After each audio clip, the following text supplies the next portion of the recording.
Leadership Masterclass coming up.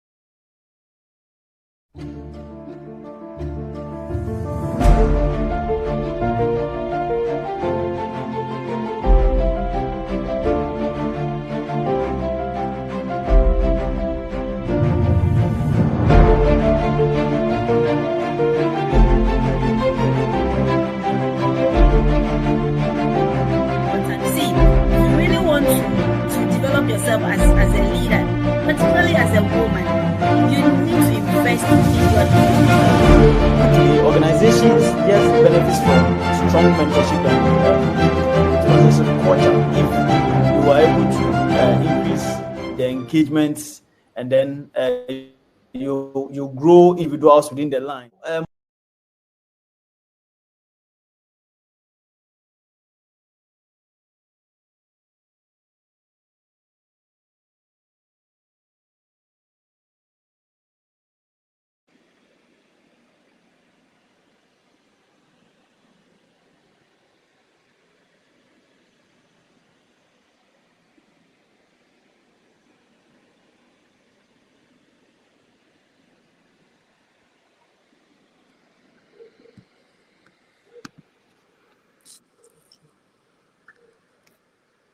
Hello, everyone. Happy New Year.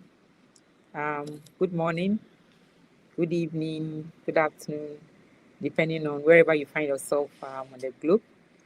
We are streaming live from Ghana, so actually it's evening here. Once again, this is a global leadership. Once again, this is Global Leadership Group. We come your way every month, the last Sunday of the month, with creme de la creme resource persons, and our aim is to build capacity of leaders in, all walks of life. It could be religious groups, it could be corporate environments, education, all. Yeah, so that is what we do. So once again, this evening, we are talking on strategic leadership planning for 2026. We are all aware that we have ended the first quarter of the month already, all too soon. But then, what have you done as a leader? What have you done so far? What should you be thinking about that you did not think about? Or those that you have thought of and planned? How is it going? How did the first quarter go? And all that. So, to help us digest very well into this all important topic, we have once again been able to bring on board two wonderful, in fact, very experienced leaders in their various fields. We have Madam Yvette Anderson, we have Reverend Ikuya Kankam. I will let them introduce themselves to us. We'll start from Reverend Ikuya Kankam. All right. Thank you very much, Happy. And good evening to our lovely. Please, we can't. No, we can't hear you. Oh, hello. Good. No. Thank you very much, Happy. We can't hear you. Thank you very much, Happy. No. And good evening. We still cannot hear you. Okay.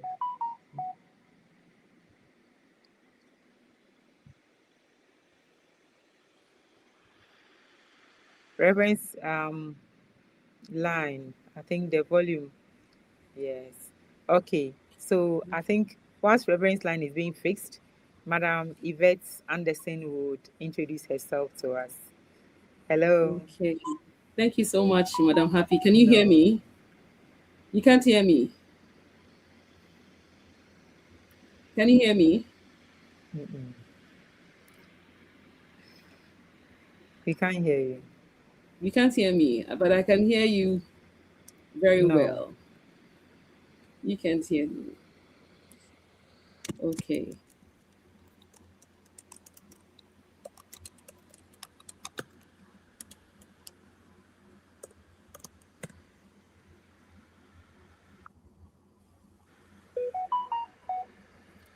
Okay.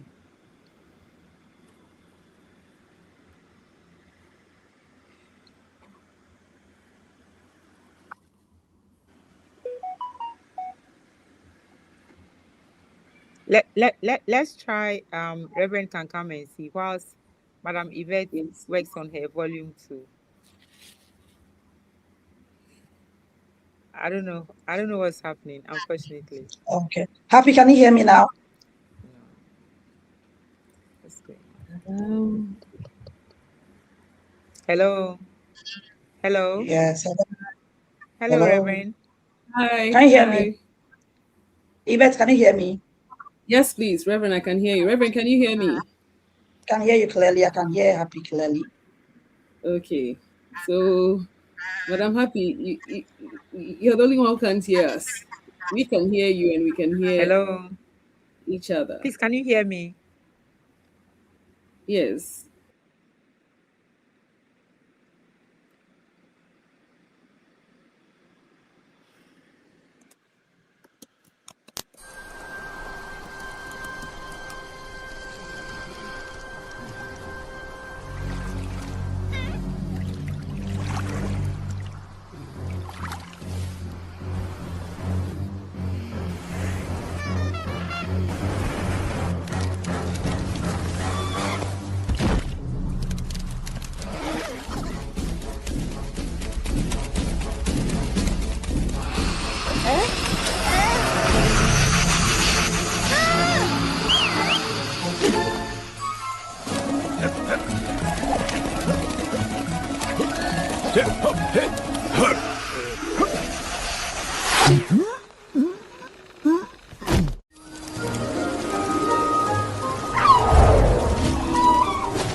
Leadership Masterclass coming up.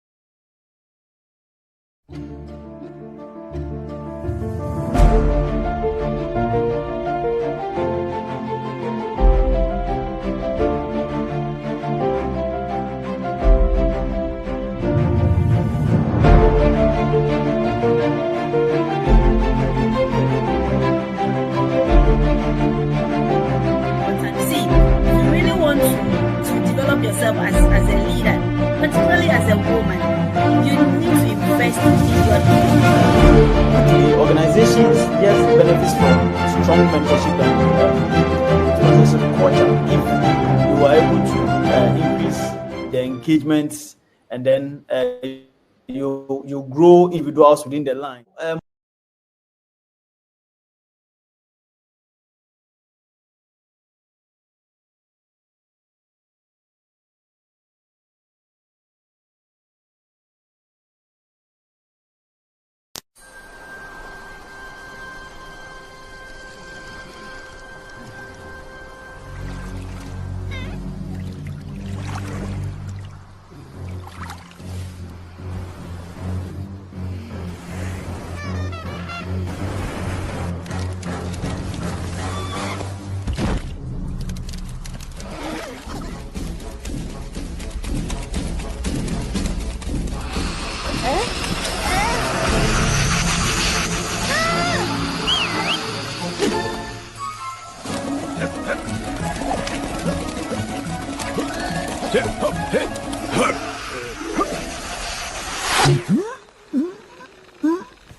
Leadership Masterclass coming up.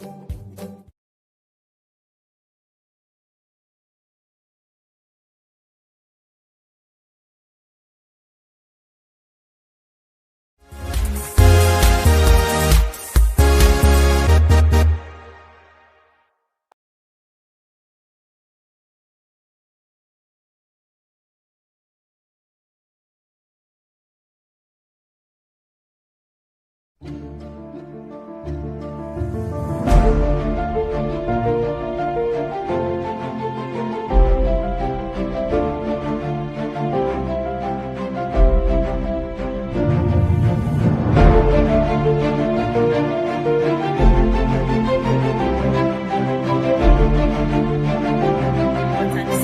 you really want to develop yourself as a leader, particularly as a woman, you need to invest in your The organizations yes benefits from strong mentorship and organization culture if you are able to increase the engagements and then you grow individuals within the line.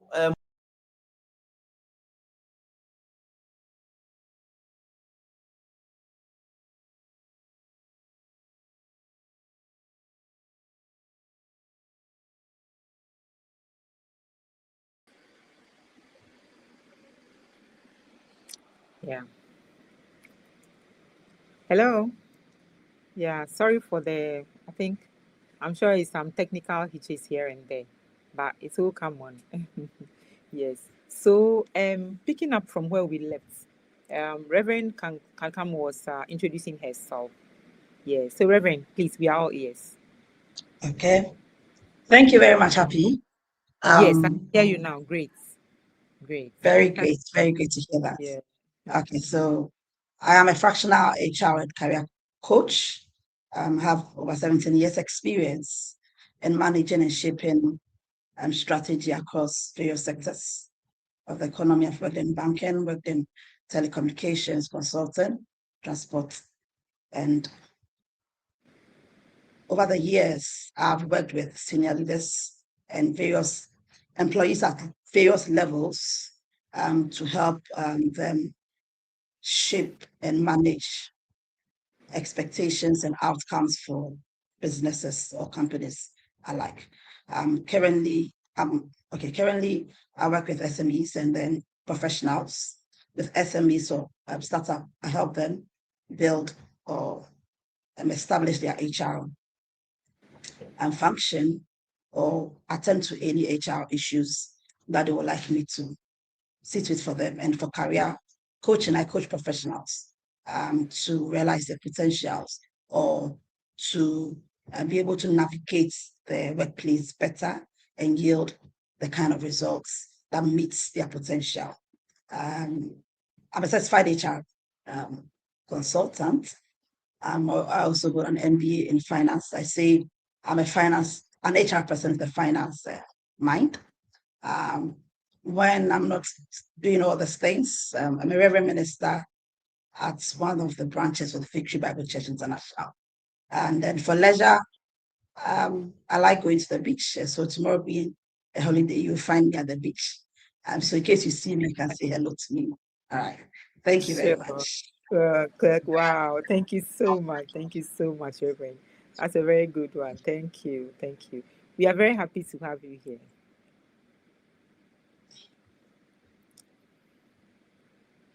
We are very pleased to have you here, Reverend. Thank you. Thank you very much. Thank you for having me. Sure. Okay. So our next guest speaker is Madam Yvette Anderson. Yes. Yes. Thank Hello, you so much Madam for Yvette. having me. Can you hear Sure. me? Yes, please, I can. Can you hear Yes. me? Okay. Yeah. So I am an insurance professional, a chartered insurer, and an associate with the Chartered Insurance Institute of Ghana. I love many things. Insurance is one of the many things I like to indulge in. So I'm also the financial controller of the Young Insurance Professionals Africa, the Ghana chapter. And so we are a group of young people or young at heart who are very passionate about insurance.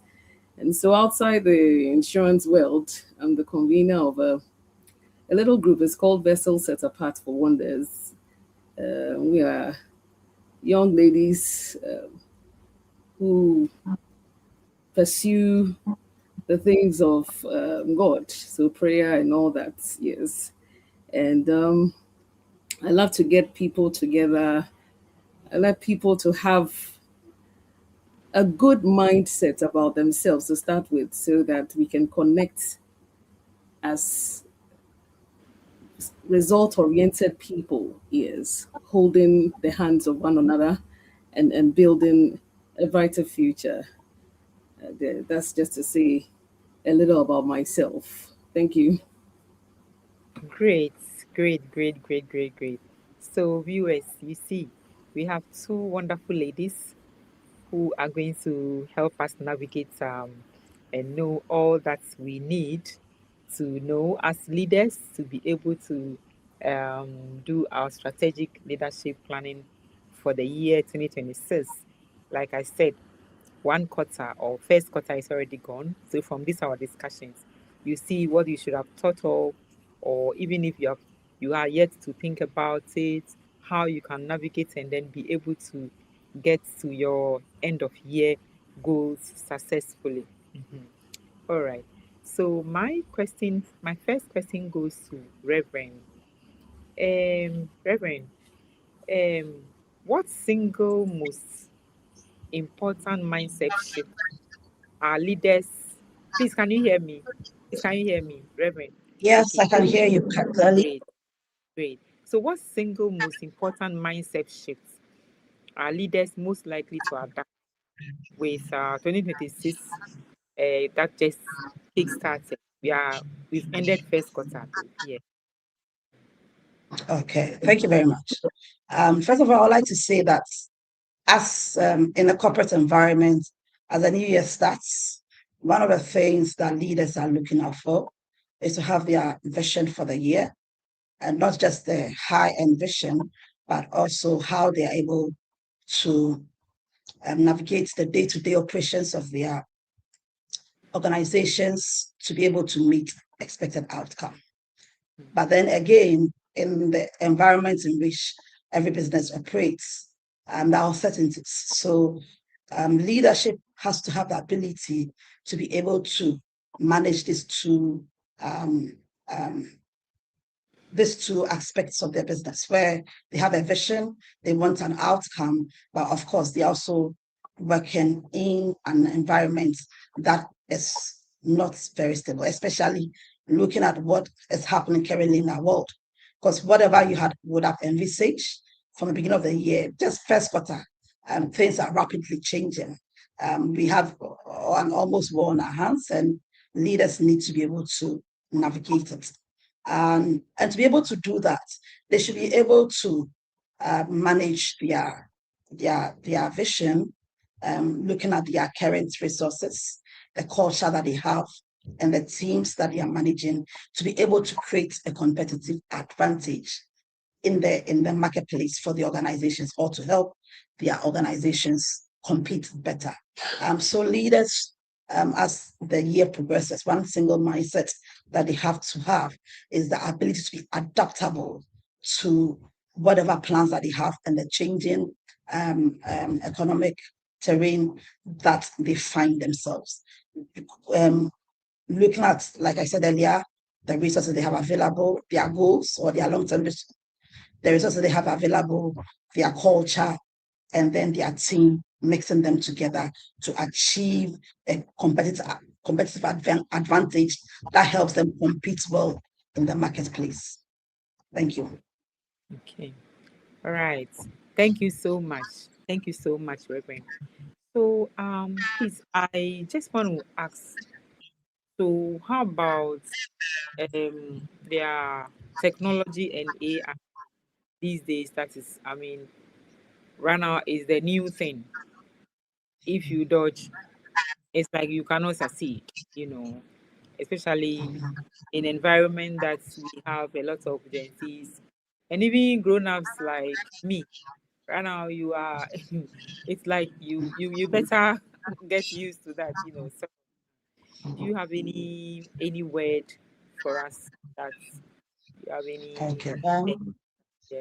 AI or technology has come to stay, Yeah. and nobody would do themselves any service, or people will do themselves the service when they run away from AI. Um, as we are aware, when technology is introduced, there are the early adapters, the mid adapters, and the late adapters. Normally, the young ones, as I said, are those who, because it's in their time and their season, they are able to adapt as faster than the older generation. We live in an unprecedented time where it is said that there are about almost 3 to 5 generations at the workplace. And the older generation definitely will fall disadvantage to the new generations or the Gen Zs, as we see today. So with AI, a company cannot run away from it. A company has to have a strategy to ensure that everybody along, or their team members, every team member is assimilated in using AI to help them achieve better organizational outcomes or goals. Leadership must be very conscious to ensure and assure their employees or their team members of what aspects of their businesses will rapidly change because of AI as a major adoption, and the ones that will not. And for those who be affected with the rapid adoption, what can be done to ensure that nobody is nobody's disadvantaged? Because no matter what, human, even though technology or AI will help us do things faster, the decision making is made and done by humans, and that one, no one can take it away from humans. An experienced, for example, taking my field, an experienced HR person cannot be compared to an AI, even though AI can automate various aspects of our work. And an experienced HR person can be able to talk about culture, talk about team, how to create a team that gives a competitive advantage to the institution. So leadership has to be conscious about it and systematically take people along the journey. So what are some of the practical ways they can do? They can identify employees or team members who are technologically savvy and train them and use them as spokes to train the larger employee pool. They can create teams where various generations come together so they can learn from one another. One thing to them must be very clear is that sometimes people resist change because they feel somebody else is taking their role from them. But the more you resist, the more you shoot yourself in the foot, and the more you show that you are not apt for the change and can affect how you are treated at the workplace. So when people are given safe, they are assured, they understand that they'll be helped to be able to assimilate technology. They will trust the system and go with the system and be willing to learn, even if the one teaching them is a Gen Z. The most important thing is that the knowledge is disseminated in the organization. And if people are made to understand, it doesn't matter. Because sometimes you can be the CEO, but it is that young man who understands the technology better. And it is nothing away from you as the CEO or the leader to learn from that young man. And that is all that I would say. Okay. Yeah. All right. Thank you so much. Thank you so Thank much. you. That was really loaded. Thank you so much. Thank So, you. yeah. So, Madam Yvette. Hello. Hello, Madam Yvette. Madam Okay. Happy. Yes. All right. So, please, Yes. I would like to hear your side or hear from you on the single most important mindset shift that leaders are most likely to adapt with the 2026 year has kick-started. One quarter is gone, but then, well, what do you think we should do Yes, in I terms of think people, culture, technology, and all that? What do you think they should yes. do? Can you hear me please? Yes, very well. Okay. Very So well. I would like to say that leadership should look at the definition of culture in an environment, just as Reverend has spoken extensively on AI and technology. And so now you're going to have leadership which is not necessarily within the length of time bracket. You have very young people serving on managerial roles, as well as you have well experienced people who may be middle aged or in 50s and all that. So you need to build a culture that embraces, should I say this, diverse generations that are serving for the common goal or purpose of the organization. And so to do that, each person needs to have the psychological safety. So communication, there should be transparency. It shouldn't sound as though this communique is in favor of the older ones or the younger ones. When you build psychological safety, you are assured of high output. Productivity is on the rise because each person has that ease of mind that we are all needed in this success story. But whereby there's sort of a struggle between the younger and older generation. The younger is bringing the AI and all the technology, and then the older generation is also coming with the experience. And so where you don't have a platform where you bridge this gap, there'll always be a struggle, and you need both ends to make your story more successful. And so leadership should take a look at that, redefining organizational structure, throwing the highlights on communication, and you should have supportive leadership. We don't want leadership that seems detached from the daily lives of their employees. And so one of your employees loses a dear one. We don't want to get to work and it's like it's back as business, back to business. We are here to make money. Please don't come here with your sentiments and emotions. That is not going to define an environment which is psychologically safe for your employees. Thereby, even your best worker will not be given the best results or outcome. In this generation we find ourselves, which is so much driven by technology and AI, it is in the best interest of leadership to have a safe psychological environment for their employees and even managers as well. And one thing about maybe should I say the Ghanaian industry or corporate body, we have a lot of loose ends when it comes to feedback. You don't necessarily have to do the review annually or semi-annually. It should be as frequent as often as the end of a day, because customers, depending on the business that you are giving or the service that you are rendering, customers always want to have satisfaction. And so when things have evolved, maybe there's the introduction of certain marketing skills which they are seeing with your competitors. If you're going to wait till the end of the year, by then even your competitors would have introduced 8 to 10 more skills and you'll be found wanting. And so the culture of the organization must be redefined in this generation or era we find ourselves in.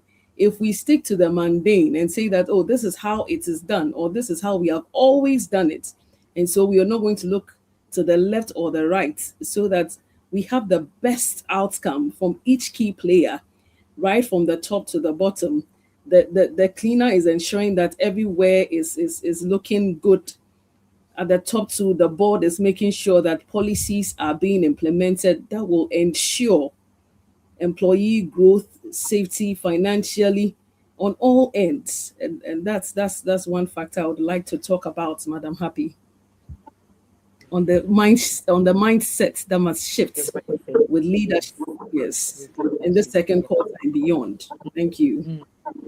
Thank you so much. That's so profound. So profound. Thank you so much.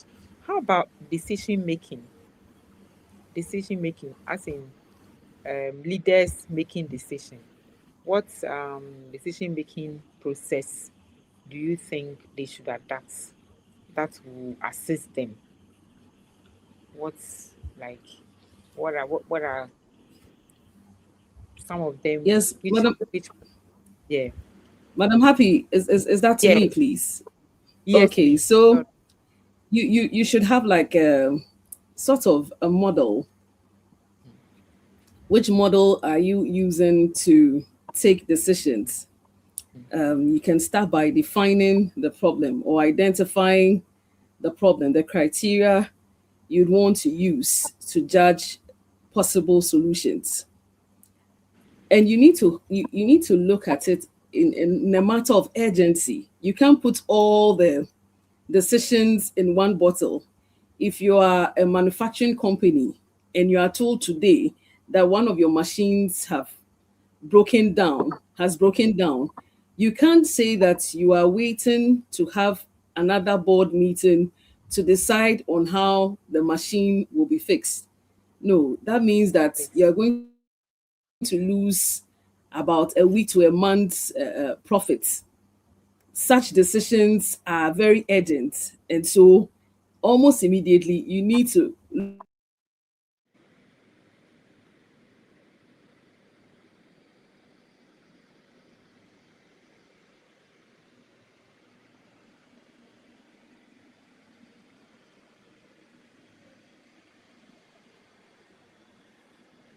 Hello. I think I think Lady Lady Yvette's network connectivity has dropped a bit. So hello. Hello, Madam Yvette. Okay, so I'll move to Reverend Equia can come. Hello, Reverend. Hello, Reverend. Ellie, hello, happy, I can hear you. Okay, great, Mhm. great. So I was asking Madam Yvette about decision making, like decision making, what leadership decision making process can be adapted. Like what models do you think they can adapt to help them? Okay. Yes. I think like so as Yvette was saying, decision making in today's world or in 2026, leaders need to make structured decision, but they must be flexible because of the changing times or how fast things are changing now, um, and be abreast with what is happening. But like again, decisions ought to be made within a structure. Leaders do not need to just be reactive. A leader should be able to be proactive. Of course, you cannot predict everything, but even if it comes to meet you, you need to be able to have your system. What is your system? Ability to define the problem that you are going to be solving. But sometimes the problems are not well defined and it doesn't really help anybody. So we should be able to define the problems and ensure that we are solving the right problem at the right time and not the wrong problem at the right time. So we should be able to identify the decisions that we are going to take or the criteria we're going to use to um, define the problem or the decision, define the problem upfront. We need to know what should we include. Is it a people decision? Is it a cost decision? Is it a resource decision? Is it a culture decision? Because all these things need to be defined so that you can be able to have a good mix and be able to address it well. For an example, if it's a culture um, decision that we are taking, is it a bottom up decision? Are we only addressing a certain part of culture in the organization? Or we're going to do a holistic addressing of the culture in the organization? And then we want to also prioritize the kind of criteria that you're having. Of course, everything cannot be prioritized. You must have the 2 or 3 key things that you're going to prioritize when it comes to the problem that you're going to solve. If it is a resource um, problem that you are solving, what kind of resource are you going to go for? Looking at the kind of cost involved. So if you prioritize, you know from the word go that this area cost we can afford, this cost we cannot touch. So leaders need to be able to properly define or prioritize the criteria that they've assembled together, and then be able to also generate multiple alternatives. Okay, wisdom does not dwell in one person's mind. Alternatives or model the outcome that you're looking out for. That if we take decision and this outcome comes, are we ready for it? Or would we rather go for this other alternatives? And of course, opportunity cost will come in. Because if I go for A, it means that I'm leaving out B, and the benefits from taking B cannot inure to me. But if the leaders are set in their minds that we want to go for A, and the results from A come, we will not go and blame somebody for not getting a result that only B would have given to you. I hope you're on the same page. And then be able to evaluate the various decisions too. Evaluation is very important. Yvette called it feedback. Whatever that you are doing, be asking for feedback. Evaluate as you go along. Sometimes if you wait to evaluate at the latter end, you may have missed a point along. So as the decisions are being made, evaluations must be made. And evaluations also means it gives us feedback. Are we willing to take the feedbacks from the decisions that we are taking? And leaders should be able to carry their teams along in these decisions. Sometimes leaders just take the decisions and leave their teams in the dark, and they expect the teams to be able to solve the problem when they were not appraised of the decision or the outcome that they are looking for. It creates a disconnect. It creates pressure or tension between leadership and the team. But if leaders carry the team along, it's easier for everybody. And everybody with one vision and one goal, everybody puts their hands on deck, and then they are able to work together. And communication. Leaders should be able to communicate what they are looking for. Ambiguity is very costly for organizations. If leaders want A, they should say A. Yvette will say that, or like she said, in our Ghanaian setting, sometimes leaders are speaking, they know they mean B, but they are saying A.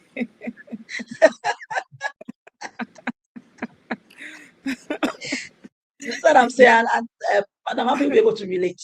I worked at a place there was board goals and then organizational goals, and a different target to be given to the board, a different target to be given to the organization.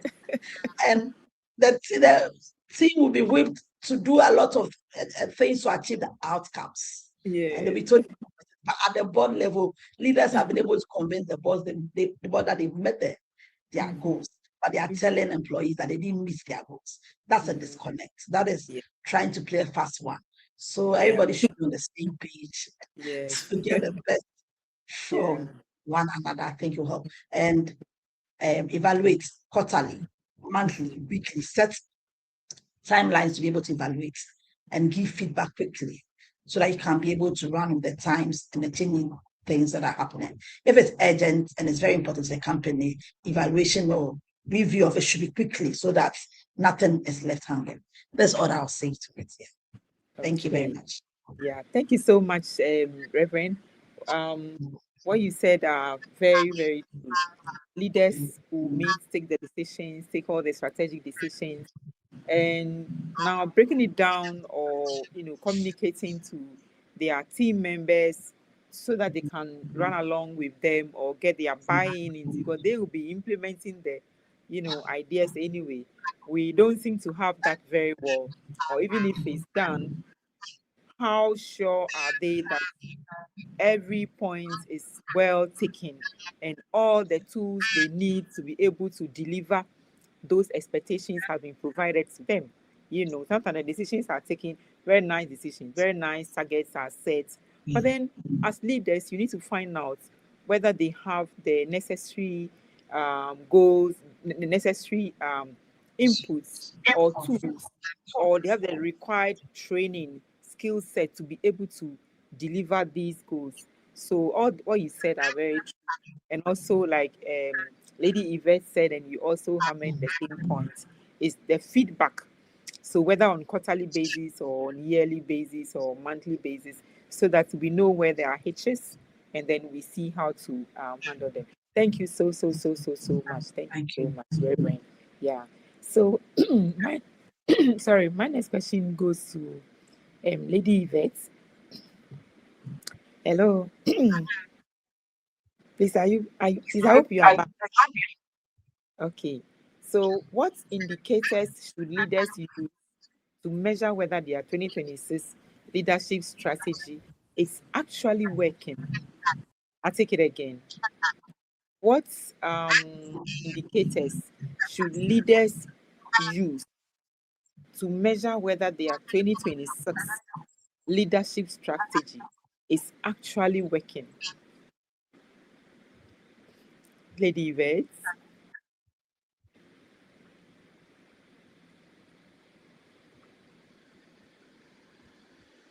Hello. Please, are you there? I think her network. Hello.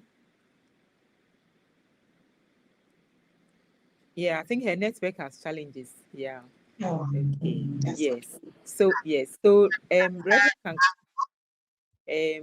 please can you share your thoughts on that, like measurement and success? What indicators should leaders use to measure whether their 2026 leadership strategy is actually working or not? Yeah.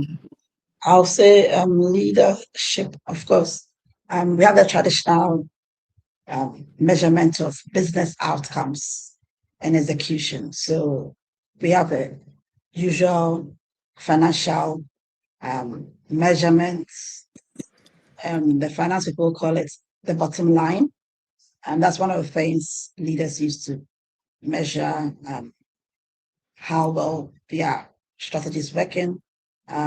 Operational efficiency, you can mention that, how well the business is being run to effectively use their resources to produce the necessary outcomes for their company. They look at customer service, complaints, or whatever that is, customer service and revenue, all those. These are the traditional ones. But then when you're moving on to, you need to look at people and culture, because so far as we talk about leadership and leadership goals and strategy for the year, people and culture is very key for leaders to have a look at.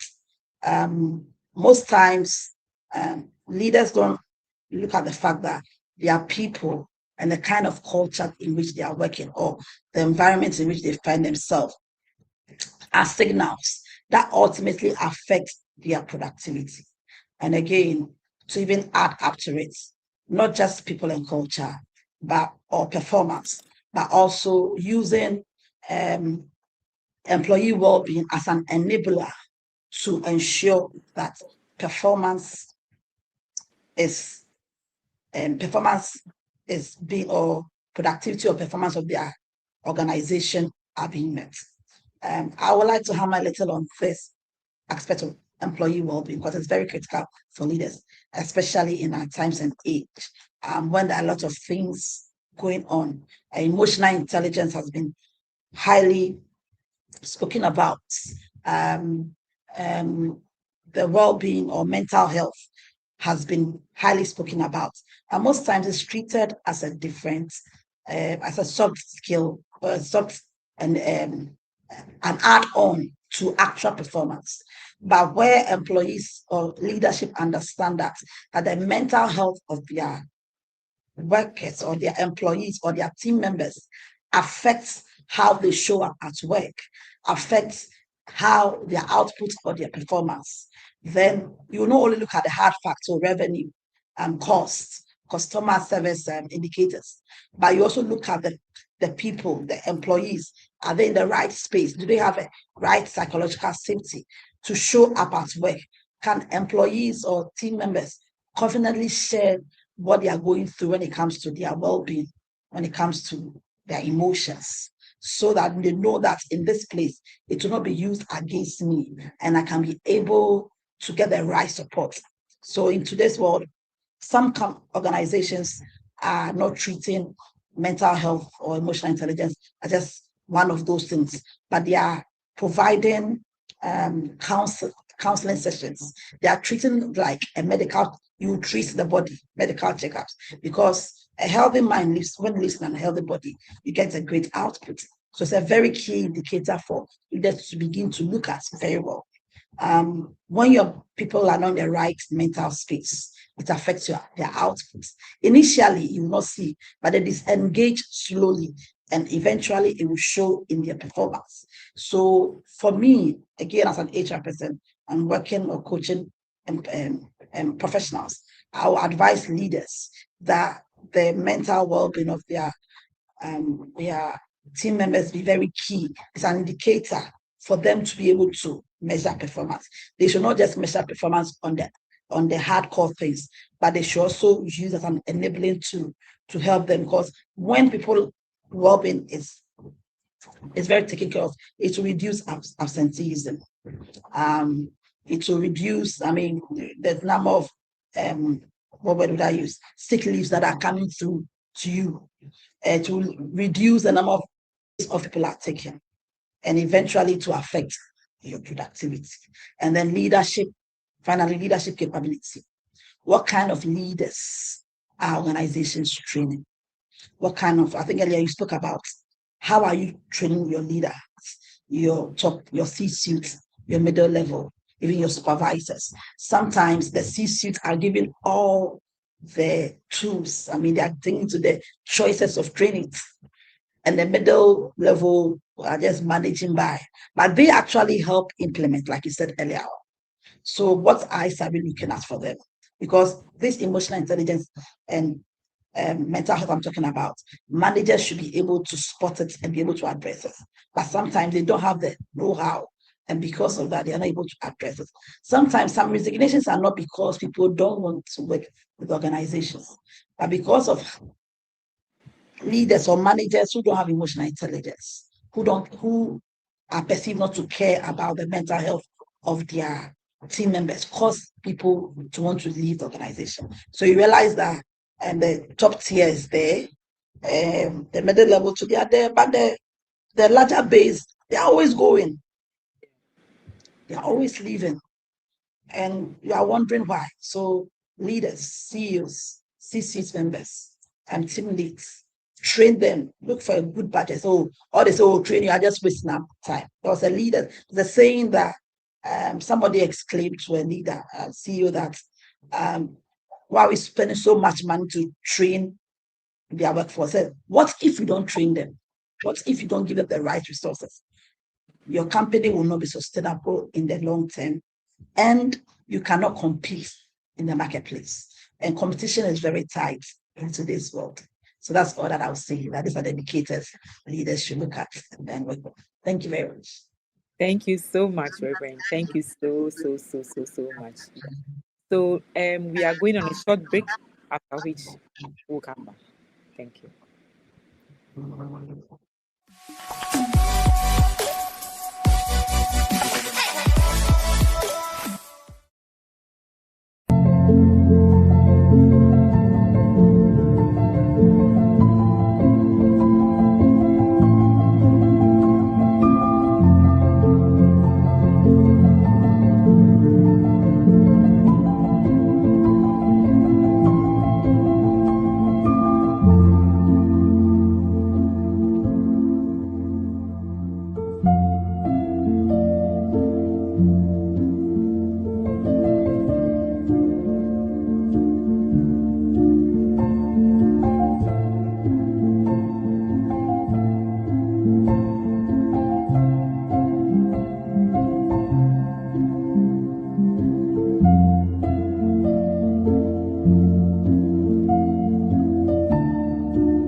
Leadership Masterclass coming up.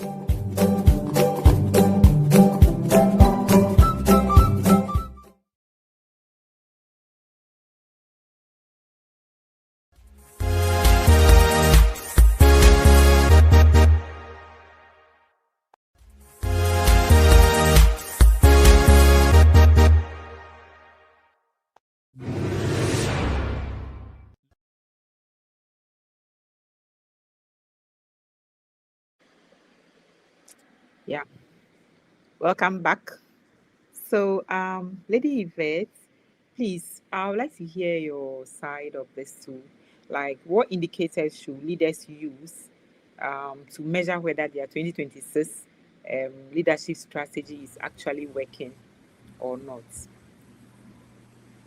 Yeah, Okay, to add to what Reverend Kankam Reverend. said, Yes, please. yes, mainly we focus on people, culture, growth, and people, both internal and external customers. I think she said extensively on even the psychological state of your employees. If they have that good state of mind, they are going to give good outcome. You're not going to have people frequenting the health facilities every now and then. Also for the external customers, I mean, you want to know that if you are a manufacturing company, your products are getting out there, they are satisfying them in the manner which they perceived, or purpose is serving just as it is mentioned. Sometimes some products will be advertised and you purchase it and you're wondering, was it really said that it will make my dough rise because my dough has fallen in? And so you want to look at the people focus in two ways, both internally and externally, ensuring that your internal customers, which are your employees, are well taken care of as much as your external customers are satisfied with the services and products that you provide. And we will touch on culture one more time. We want management that realizes talent, appreciates it, and ensures that it is developed. I remember as far back as class 4, many years ago, there was a gentleman in my class and he could make items out of rubber. And our then headmistress was so excited by his exceptional skill. And I think he was awarded. And today, as we speak, he doesn't do corporate work. He's solely an artist. I mean, he can do whether you want to stencil, you want it painted, and that is essential. When you identify talent, it is innate. The individual would want to go the extra mile because management has recognized that extraordinary thing about them. And so we like Madame said, Reverend said, sometimes people are putting in their very best. You see leaders go for all the board meetings and managerial meetings. Instead of coming to give that positive feedback to the employees, they'll rather come and give the reverse. And so they are sort of discouraged. And at the end of the day, it's a company that suffers. And so we want a culture that is not only about what is done at the top, but the least activity which makes the organization shine is also recognized. And we want to talk about growth. We talk a little bit about feedback and in terms of seasons, whether monthly, annually, semi-quarterly, but we want a 360-degree feedback so that no stone is left unturned in this highly competitive world that we find ourselves in. If you are an organization that you are not interested in how far it is going or how well it is going, you definitely be left behind. Because I had wanted to mention in the decision making that have alternatives, especially if you're a marketing company. Don't just have plan A and then you sleep on plan A. Whilst you have plan A going very well for you, have plan B, C, D, E, F, just in case along the way, along the journey, it doesn't work out because of a competitor that emerged from nowhere. You have something to also curb that situation. And so the focus area, the three main areas that I would like to touch on briefly because of time, summarizes is people, culture, and growth. Thank you so much, Madam Happy. Thank you. Thank you, Lady Eve. Thank you so, so much. In fact, I'm really enjoying the program and our viewers too. I'll read a few comments. So, In God We Trust says he's watching from the USA, Data Link site. Great speakers. A leader must be able to adapt to changes. Thank you, Reverend. In God We Trust says leaders must learn from others. Very important. Great piece, Reverend. Then we said The organization must redefine their culture. That is very important. Thank you, Yvette. Then Data Link said, leaders need good feedback. Thank you. And then he says, thank you. Leaders need to train their team. Thank you so much. These are some of our some comments from some of our viewers. Yeah. So I would like to find out from Reverend if you could give one practical piece of advice to leaders watching this program, as they have I mean, by this time they have most of them have already planned their 2026 strategy, but then those who haven't planned, and even those who have planned, so that probably they can look at it and review what they've done, what would it be? Okay.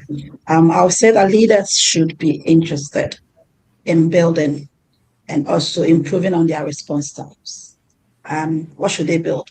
Leaders should build on their processes, they should build their people and the mindset of both their people and themselves. Because when you're able to build a good process, if you're able to build your people to the levels that they are able to respond to issues as they come up and their mindset, then all will inure to the benefits of the organization. Again, leaders should be those who are learning, relearning, or let's say on learning, learning and then relearning, because the world is moving fast. Knowledge does not dwell in one person's mind. Today's guru becomes a learner tomorrow. Leaders should not utilize their resources, especially their people, very well. Nobody is a bad resource. It's how you use that resource that determines whether it's good for you or not. So leaders should bring their teams along and be able to identify strengths and weaknesses and use it to help them build competitive advantage for their organizations. Thank you. Thank you. Thank you so much, Reverend. Thank you.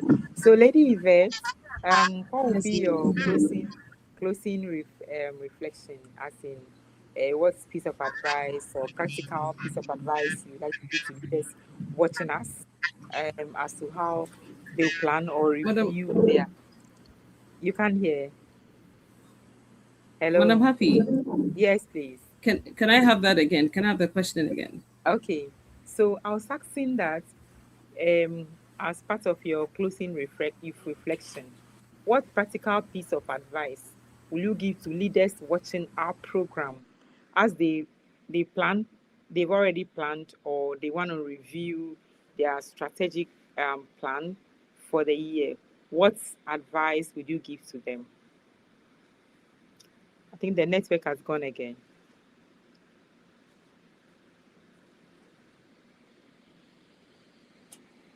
Hello. Hello. She's back or she's gone? No, she's not back. No, she's not back.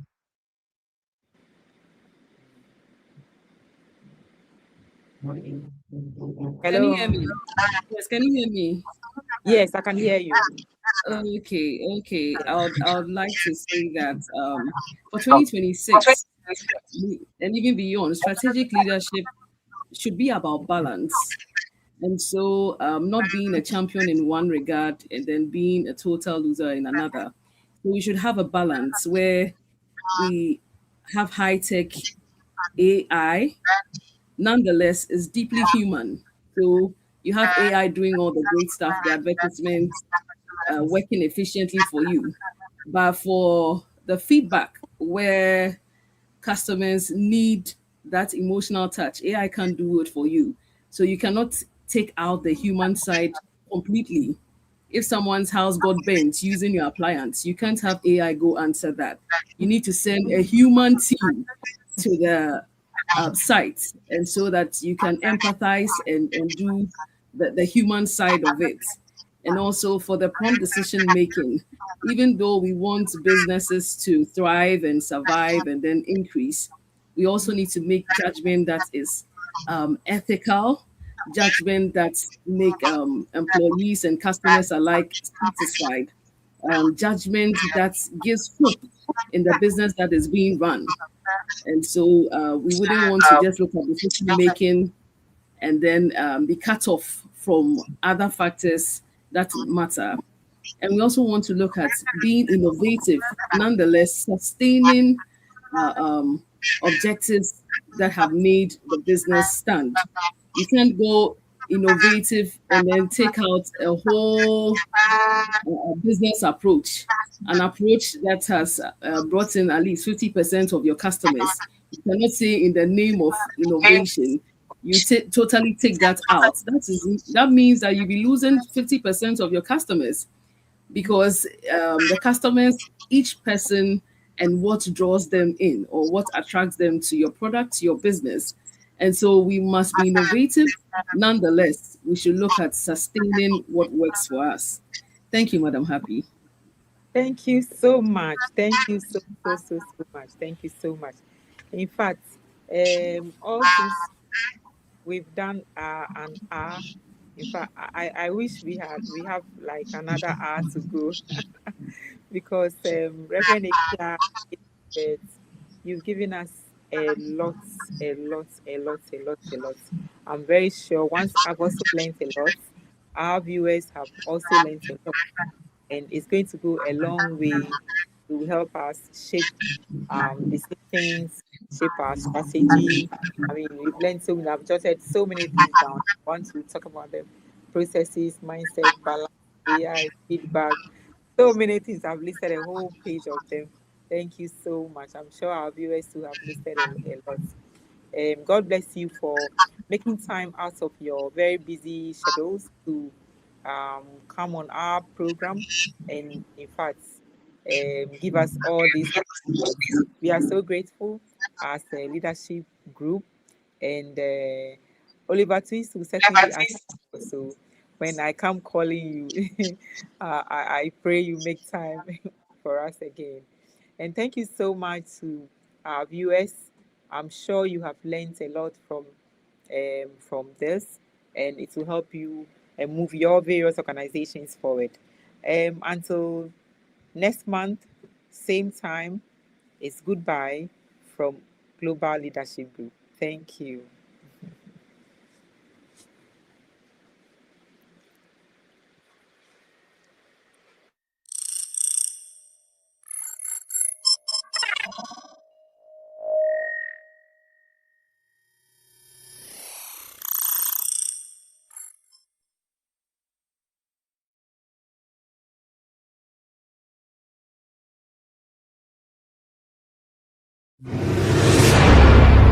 Leadership Masterclass coming up.